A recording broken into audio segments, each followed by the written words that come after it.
It was supposed to be another forgettable Tuesday, just groceries and the same old routine. But as I stepped out of my house, the morning air hit different, like the universe was tuning up for a show I wasn't ready for. Down the cobblestone street, I spotted him. A guy slouched against a graffitied wall, guitar in hand. He wasn't playing just any tune, he was pouring his soul into Creep by Radiohead. His voice wasn't perfect, but it cut through the quiet morning like a blade. His piercing blue eyes glanced up for a split second, locking onto mine. I froze. My stomach flipped and suddenly I was too aware of how my heart was hammering in my chest. Who was he? His clothes were worn, his guitar battered, but something about him screamed rebellion and raw emotion. For a moment I felt exposed, like he could see right through me. Then he looked away, lost in his music again. I hurried past, but I couldn't shake the feeling.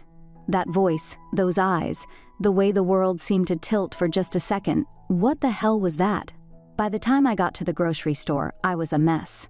My hands trembled as I grabbed items off the shelves. Bread, milk, eggs. And yet, all I could think about was him. The way his fingers moved on those guitar strings. The way his song still hummed in my chest like an echo I couldn't turn off. At the checkout, the cashier gave me a weird look. "You were right, love," she asked. I nodded, plastering on a smile, but inside I felt like a live wire. Back home, I shoved the groceries onto the counter and leaned against the fridge, trying to breathe. The silence of the house was suffocating, pressing down on me like a question I didn't want to answer. And yet his face flashed in my mind again. The sharp line of his jaw, the intensity in his gaze, and that voice. My hand brushed the armrest of my chair, the one where I'd waited countless nights for my husband. Only now, the weight felt different. The house seemed to hold its breath, just like me. I sank into the chair, my heart racing, my thoughts spiraling. What had that guy awakened in me? And why couldn't I stop thinking about him? The chair was a testament to the months my husband had been gone, a silent witness to my days of yearning for something more than just the tick of the clock. My hand strayed, tracing the contours. It had been so long, and now, a stranger's music had me aching. It was wrong, I knew it. A woman my age, with a husband and a life, should not be fantasizing about a young vagabond with a guitar.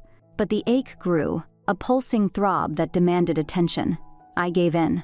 I thought of his rough hands, the calluses from playing that guitar, the way they would feel. I pictured him leaning in, whispering sweet nothings into my ear as he played the strings, bringing me to life like a forgotten instrument. For a moment, I wasn't Darcy, the year-old woman with a life that felt more like a routine than a romance. I felt vibrant, desired. But reality crashed back as I was done. I looked around the room, the walls staring back at me like they knew my little secret. I was married, for God's sake, yet my heart was racing, my body still humming with a need that my husband hadn't been able to fill for longer than I cared to admit. The house was a tomb of my desires, and that young man had breathed life into them like a genie. The rest of the day passed in a blur. All I could do was think of him, his voice, his eyes, that guitar that sang to me like a siren's call. The more I tried to ignore it, the louder it grew. That evening, as I lay in bed, I made a decision. I would find him again. I needed to see him, to hear him, maybe even talk to him, just to find out why he had this hold over me. And maybe, just maybe, to see if he could give me what I'd been craving for so long. The next day dawned with a sense of anticipation. I dressed with more care than usual, a blush coloring my cheeks. As I stepped out of the house, I couldn't help but glance down the street, hope and nerves dueling inside me. But as I approached the spot where he'd been the day before, my heart sank. He wasn't there. No rusty guitar, no torn clothes, no piercing blue eyes. The wall was just a wall again. The cobblestone street just a street. The realization hit me like a cold slap in the face. What if I'd imagined it all? What if he was just a figment of my desperate imagination? I walked on, my steps heavier than the day before. The emptiness of the spot where he'd been was a stark reminder of the emptiness in my life. I felt foolish, my mind replaying the way I'd been lost in thought, my hand wandering, his music echoing in my ears. I felt hopeless and went back home. The house felt even more stifling now. I needed to hear a voice that wasn't my own, so I dialed my husband's number. hoping the satellite connection would hold long enough for a conversation. He picked up after the third ring, the line crackling with static. "Darcy." His voice was a distant whisper, the ocean in the background like a lullaby to my lonely heart. "Matthew, it's me," I said, trying to keep the tremor out of my voice. I could almost feel his presence, but it was like trying to hold on to a ghost. "How's the weather in Swansea?" he asked, his tone forcefully cheerful. I wanted to tell him how empty the bed felt, but instead I played along. "Same old, love. Rainy and cold." "How's it out there?" "Hot as usual, but the sea's been a bit choppy. We just left Florida, and we've got another 2 days until we hit the docks again. The ship's holding up well, though. 2 days. It felt like a lifetime." I swallowed the lump in my throat. "Matthew, I've been thinking. You've been at sea for so long. Isn't it time you retire? I miss you so much." The line went quiet for a moment. I pictured him leaning against the ship's railing, the wind playing with his salt and pepper hair. "I know, love. But we've still got bills to pay. And besides, what would I do with all that time?" I didn't have an answer. Our life had become a dance of his absences and my waiting. But now, with the memory of the street musician's voice still resonating in my core, I knew I couldn't bear the thought of another endless stretch of nights in an empty bed. "I'll think about it, Darcy. I promise." His voice was soothing, but it didn't fill the void. He had to come home. I needed him to. Or maybe I needed something else entirely. I hung up, the silence in the house swelling around me. The clock on the wall ticked away, counting down the seconds until I'd see him again. But what would those days bring? More of the same? More longing and frustration?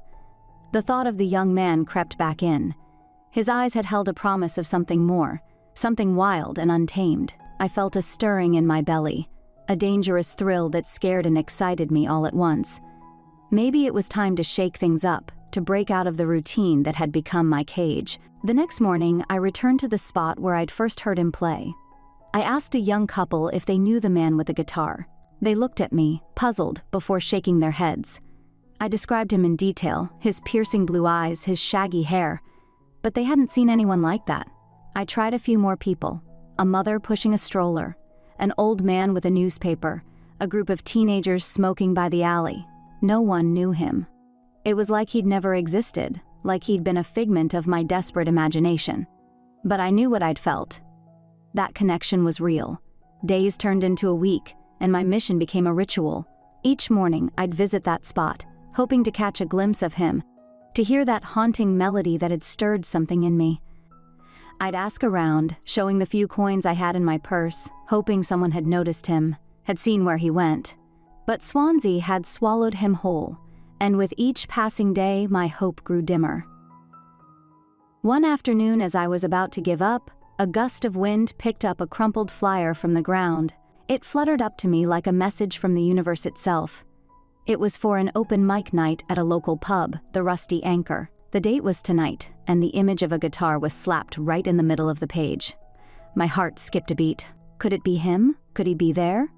That evening, I found myself dressed in my best blouse and a skirt that hugged my aging curves, feeling more nervous than I had in years. The pub was dimly lit, the air thick with the scent of beer and hope.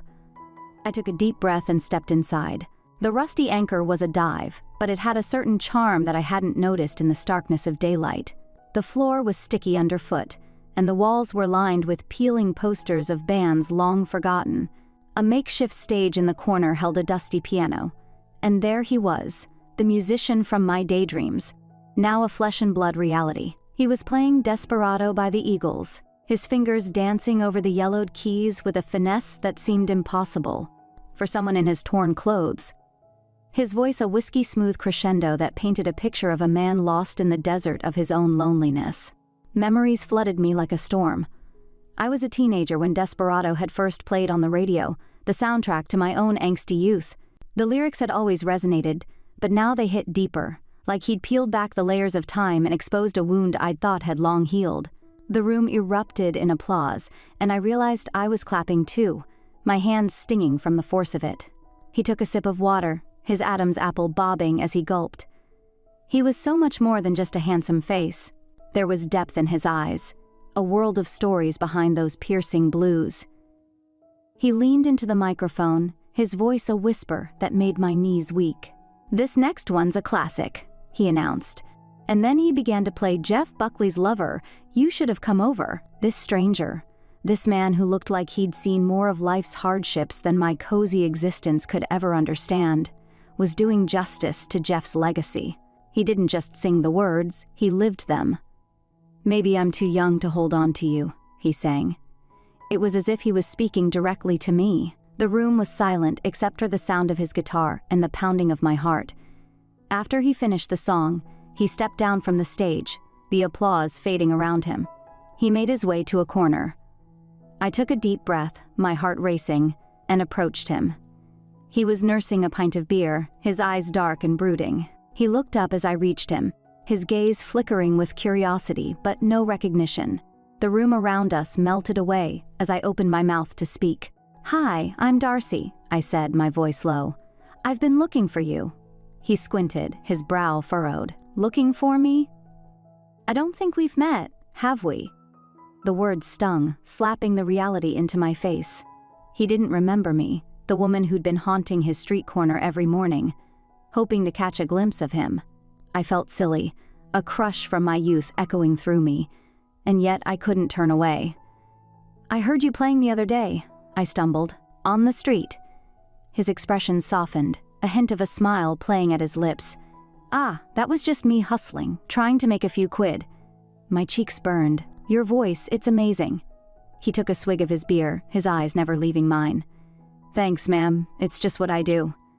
The torn edges of his shirt revealed a sliver of tanned skin, hinting at a life spent under the sun. I ached for him, for his youth and his passion, for the life I'd left behind. Before I could stop myself, the words spilled out. "Would you like to come home with me?" I offered. "I'd love to hear more of your music, and I can cook you dinner." Surprise flickered across his face, followed by a smirk. "Dinner, eh? That's quite the offer." His gaze raked over me, and for a moment I felt seen, desired even. It was a heady sensation, one that made me want to throw caution to the wind and follow him anywhere. "I mean it," I said, trying to sound casual despite the tremor in my voice. "I live just around the corner, it's nothing fancy, but it's home-cooked. And I promise you won't leave hungry." He studied me for what felt like an eternity, his eyes probing mine with an intensity that made my breath catch. Finally, he gave a small nod and set down his guitar. "All right, let's see what you've got, Darcy, right?" he asked, his voice smooth but edged with curiosity. I nodded, feeling my heart beat just a little faster. "And you?" I asked, my voice quieter than I intended. "Leo," he replied simply, his lips curving into a faint, almost teasing smile. "Nice name," I said, the words sounding casual, though my stomach fluttered in a way that betrayed me. We walked home, the awkwardness of the situation thick as fog. I tried to make small talk, to fill the silence with something other than the racing of my thoughts. When we reached my doorstep, my heart was hammering so loudly I was surprised the whole street couldn't hear it. I fumbled with the keys, dropping them once, twice. His hand brushed mine as he took over. The door creaked open and suddenly we were standing in my hallway. Inside the house was exactly as I'd left it that morning, the same yet utterly transformed by his presence. He looked around, his eyes taking in the framed photos of my husband and me, the knickknacks that had gathered dust, the stale air of a life lived in waiting. The kitchen was the heart of my home, a place of comfort and solace. I led him there, flipping on the lights to reveal a space that hadn't seen company in months. "Make yourself at home," I said, my voice low. "I'll whip us up something to eat." As I moved around the kitchen, my thoughts were a tornado. What was I doing? Inviting a stranger into my home, my marital bed, just a few steps away? The naughty thoughts swirled. Images of his strong hands, his calloused fingers, his youthful passion. I set to work, my hands shaking as I chopped vegetables and stirred a pot of stew. The aromas filled the room, a heady mix of comfort and desire. Each clank of a pan, each sizzle of the onions, was a symphony playing out the drama in my head. With trembling fingers, I led him to my room. The bed was made with fresh linens, a silent sentinel of my marital life. I opened the closet and pulled out one of my husband's t-shirts and a pair of sweatpants, the fabric smelling faintly of him. "Why don't you take a warm shower?" I suggested, my voice thick with something I couldn't quite name. These clothes are clean, and they should fit you well." He accepted the offered garments with trembling hands, his eyes welling up as he nodded, a silent yet profound expression of gratitude. As he disappeared into the bathroom, I couldn't help but imagine him under the spray. The image was so vivid that it stole my breath. The sound of the shower was a siren's call, each drop of water a whisper of yearning. I busied myself with dinner, willing my thoughts to focus on anything but the man in the other room. But it was no use. His presence was a living, breathing entity, filling every corner of my house. When he emerged, his hair was damp and curling at the edges, the t-shirt clinging to his chest in a way that was anything but innocent. He smelled faintly of my husband's aftershave, a scent that now seemed to belong to him. There was a new sharpness to his presence, as if some master jeweler had taken an uncut gem and polished it to perfection. The transformation was subtle yet striking, and for a moment I could only stare, caught between admiration and something I dared not name. My eyes couldn't help but stray to the gray sweatpants he was wearing. They were a size too small, and as he turned, a clear and substantial outline was visible. The sight of it made me shiver. It was a declaration of his youth, a stark reminder of my own aging body and the desires it still held. I knew I couldn't ignore it any longer. He noticed my glances and coughed, a knowing smirk playing on his lips. The sound snapped me out of my trance, and I physically jumped. "Everything okay?" he asked, raising an eyebrow. "Fine," I murmured, my cheeks burning. "Let's go to living room. Dinner's ready." The stew bubbled in the pot, a warm and comforting scent that had filled the house. I ladled it into 2 bowls, my hand shaking slightly. We sat across from each other, the coffee table a barricade to the chaos of my thoughts. All I could think about was the stranger in my husband's clothes, my eyes on him like a predator watching its prey. After we were done eating, I cleared the dishes, my legs feeling like jelly. He followed me into the living room and sat beside me on the sofa. The fabric of the couch groaned under his weight, and I couldn't ignore the way his muscles shifted as he settled in. He was so grateful, his eyes sparkling with a life that was both refreshing and terrifying. He looked like a Greek god, fresh from the shower, his youthful vitality a stark contrast to the lines that etched my face. The living room was quiet, except for the soft hum of the TV in the background. I tried to focus on the screen, but my gaze kept drifting to him, to those damn gray sweatpants that hugged his legs just right. I couldn't explain it, but something about them made my heart race and my knees feel weak. "I'll be right back," I muttered, needing a moment to myself. I slipped away to my bedroom, shutting the door gently behind me. Leaning against it, I took a deep breath, my heart still pounding in my ears. What was I doing? He was so much younger than me, he probably saw me as some sort of grandmother figure, not anything more. I caught my reflection in the mirror and sighed. When had those lines around my eyes gotten so deep? Would someone like him even consider someone like me? I pushed the thought away, not ready to dismiss the idea entirely. Then it hit me. I remembered. That night he tucked away in the back of my closet. It had been years since I'd worn it, but maybe, just maybe, it could help me feel more confident, more like the person I wanted to be in this moment. I changed quickly, the cool fabric against my skin sending a shiver up my spine. I looked at myself in the mirror again, and this time I saw a spark in my eyes. I wanted to entice him, to show him how I felt without having to say a word. It was scary, sure, but also thrilling. I was still unsure what was he thinking. Did he see me as just a kind old lady helping out a homeless guy? What would he think if he knew my true intentions? The uncertainty was killing me, but I was determined to find out. I stepped into the living room, my heart pounding in my chest. He was sitting on the couch, and as I entered, he literally jumped in his seat, eyes widening at the sight of me. Wow, he stammered, clearly struggling to find the right words. I could see the surprise and confusion in his eyes, but there was something else too, a spark of interest that sent a thrill through me. I sat down beside him, my heart still racing. His eyes lingered on me as the gown was leaving little to the imagination. But honestly, I still had no idea what he was thinking. This must be overwhelming for him, and I couldn't help but feel a mix of excitement and nervousness. He opened his mouth to say something, but before he could get the words out, the doorbell rang. The sudden sound made me jump, and I quickly stood up, my mind racing. Who could that be? I hurried to the door and swung it open, my breath catching in my throat as I saw who was standing there. It was my husband, a wide smile on his face. "Surprise!" he exclaimed, his arms open wide. It was a big surprise, all right. He wasn't supposed to be home for another 20 days. I stood there in the doorway, awkwardly aware of my nightie and the young man in the living room. My husband stepped forward, wrapping his arms around me in a tight hug. "I wanted to give you a surprise, make you feel good," he murmured into my ear. I hugged him back, my mind spinning. What was I supposed to do now? My husband was home early, and here I was, dressed to entice another man. Panic surged through me as I thought about Leo in the living room, just a few feet away.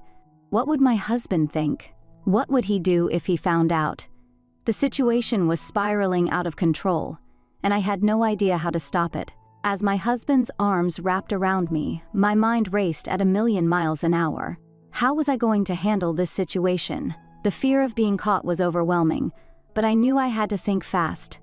And then it struck me, a way to explain the young man's presence without raising suspicion. I pulled away from the hug, a big smile plastered on my face. "Come on in, darling," I said, leading my husband into the living room. The young man was still sitting on the couch, his eyes wide with a mix of confusion and understanding.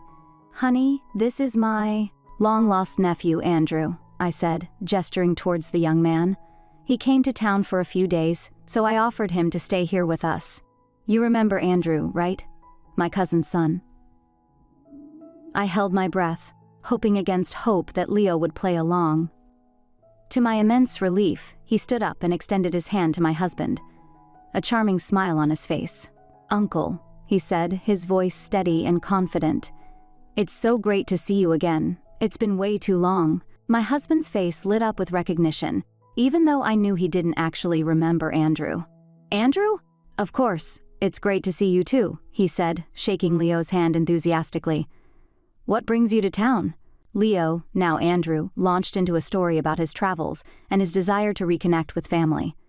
I watched in awe as he played the part perfectly, his every word and gesture convincing my husband of his authenticity. I couldn't believe how beautifully he was playing along, and I felt a wave of gratitude wash over me. I left them both chatting while I went to the kitchen to make coffee for Matthew. My hands trembled slightly as I measured out the grounds, my mind still racing. I was worried about what Matthew might think about my nightie. It was so out of place for a casual evening at home, and I feared it might raise his suspicions. As if on cue, Matthew walked into the kitchen, his eyes lingering on my attire with a mix of curiosity and amusement. "It's been so long since you've worn that," he commented, a playful smile on his face. "Why are you wearing it tonight?" I took a deep breath, trying to keep my voice steady. "I had a feeling you'd come home any day now," I said, turning to face him with a smile. "So every night I've been wearing it, hoping you'd walk through that door." Matthew's expression softened, and he stepped closer, wrapping his arms around my waist. "That's sweet of you," he murmured, his voice warm with affection. I could feel the tension in my shoulders easing slightly. He didn't seem to suspect anything. He was just happy to be home and surprised by my gesture. I leaned into his embrace, feeling a mix of relief and guilt. I had dodged a bullet, but the situation was far from resolved.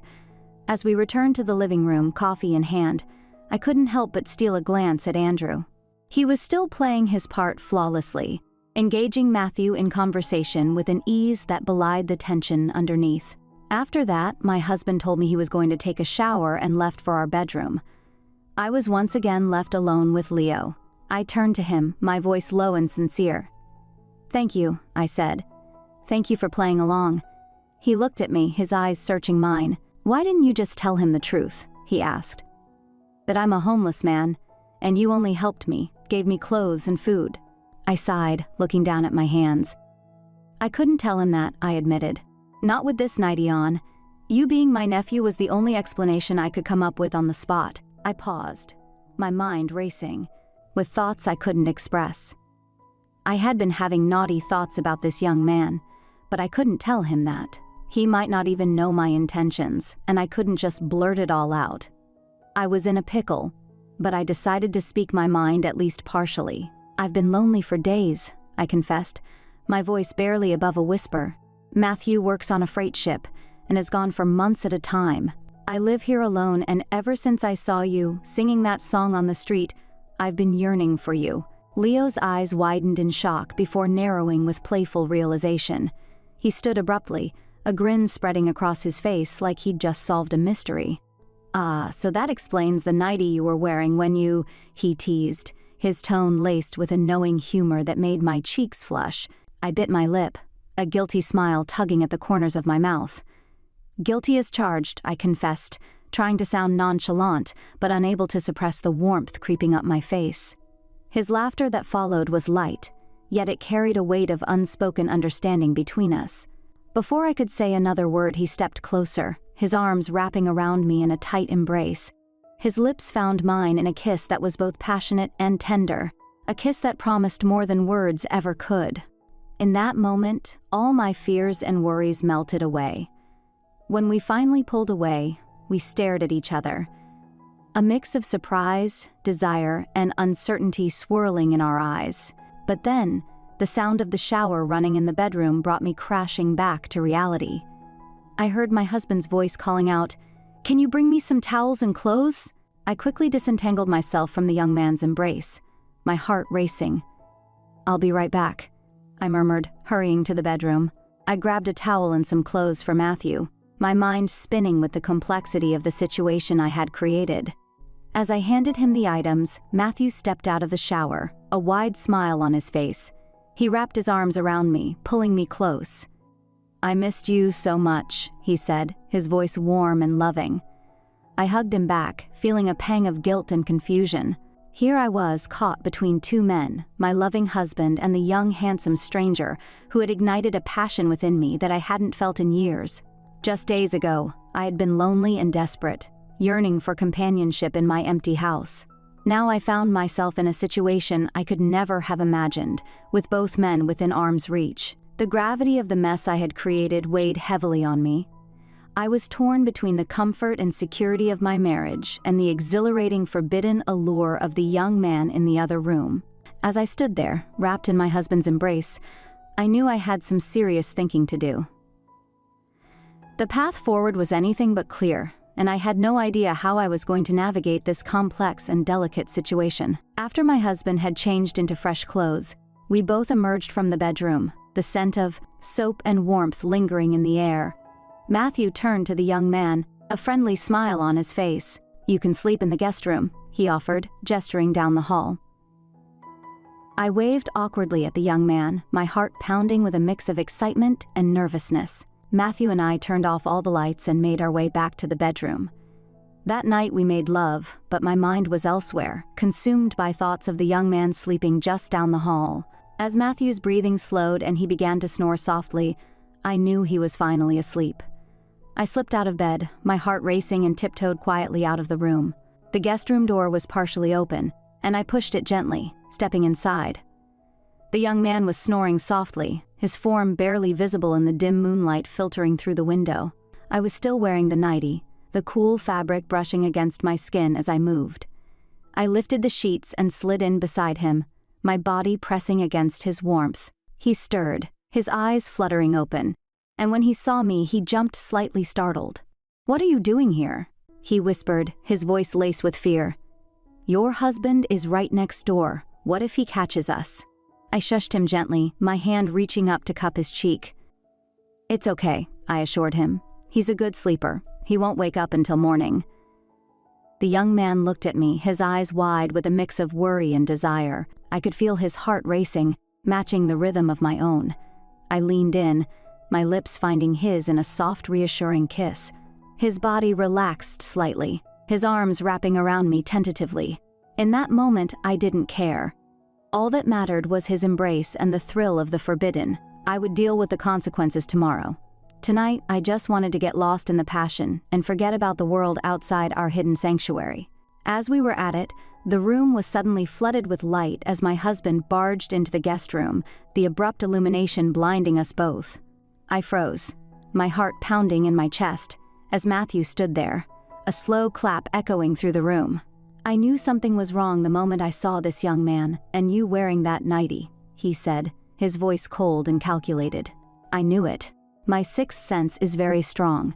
I was only acting like I was sleeping to catch you red-handed. Fear gripped me, and I could see the young man shivering beside me, his eyes wide with terror. I tried to think fast, to come up with some explanation, anything to diffuse the situation. "Matthew, Andrew is my nephew," I stammered, my voice shaking. "I was just singing him a lullaby." Matthew's eyes narrowed, his expression disbelieving. "You sing a lullaby sitting on top of him?" he asked, his voice dripping with sarcasm. "He was tired and I was giving him a massage," I said, my words tumbling out in a desperate attempt to explain. "Stop making stupid excuses," Matthew snapped. And then something unexpected happened. His eyes suddenly shone with an intensity one couldn't understand. He quickly grabbed a chair from the corner of the room and sat down, his gaze fixed on us. "You guys carry on with what you were doing," he said, his voice low and steady. "You have no idea how excited I am.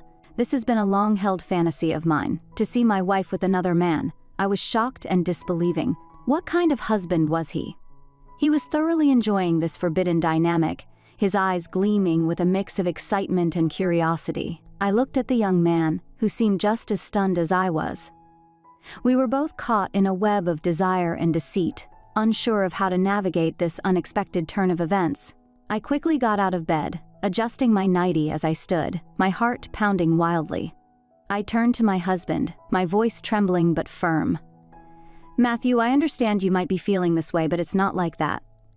Andrew is my nephew," I insisted, trying to maintain some semblance of normalcy. But before I could say more, the young man stepped out from behind me, his voice steady and clear. "No, I'm not her nephew. I'm Leo. She helped me with food and clothes, and she likes me." He turned to Matthew, his eyes filled with a mix of defiance and honesty. "You go away for months, leaving your wife alone. That's why she needed a companion." With that, he embraced me, his arms wrapping around me protectively. Matthew's eyes widened, but then a slow smile spread across his face. "Yeah, that's what I'm talking about," he said, his voice filled with an excitement that sent a shiver down my spine. "Feel free to bring any man into the house. I won't mind. You also have the right to live your life as you want." I was shocked, unable to believe what I was hearing. Before I could process it all, Leo gently laid me back on the bed, his touch both tender and urgent. As we began to make love, I could feel Matthew's gaze on us, watching intently. The room seemed to spin, a mix of emotions and sensations overwhelming me. As we finished, exhaustion claimed me, and I fell into a deep sleep. When I woke up, the bed was empty. I wandered through the house calling out for Matthew and Leo, but there was no response. The house was silent, empty. It was then that I realized it had all been a dream, a strange, vivid figment of my imagination. It was all too good to be true anyway. I sank back into my chair, staring at the empty walls of the house, the yearning returning with a vengeance. The loneliness settled back in, and I was left with nothing but my thoughts and the echoing silence.